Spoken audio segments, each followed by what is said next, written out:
是天下之主，行事只需随行。你失人失道，不义亦可诛之。你想杀朕，因为你师父、你师兄，或者为了女人？我从来不敢肖想提篮殿下，因为他本就配得更好的人。但你说的没错，我就是来杀你的。有意思，他们不敢说的你都说了。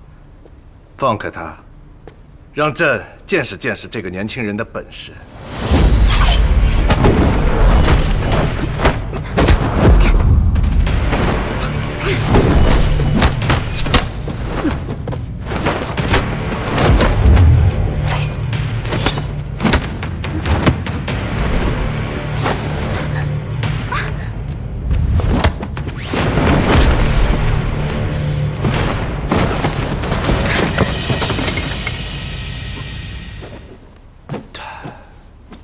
接着打，谁赢了谁娶她。小方大人，不要这样，不值得。陛下厌恶我至今，我早有裁决。提篮殿下，提篮殿下，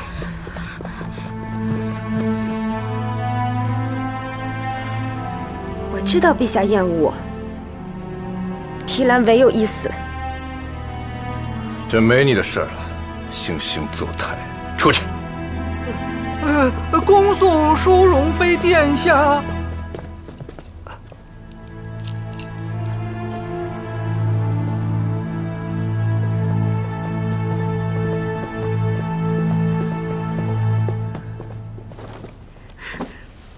方海市，你想杀朕，朕也想被你杀。可你师父拦在我们中间，他不让你和朕如愿。不如你先杀了他，你还差点火候，好好留在你师父身边学艺，朕等着你。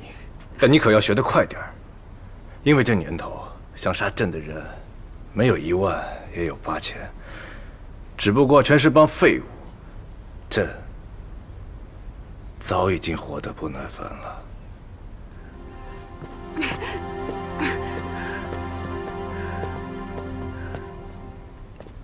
穆德宪，奴婢在。今日是朕召方珠师徒殿前比武献艺，朕看得很开心。赏方珠铠马，再随便赏方海市1杆枪。是。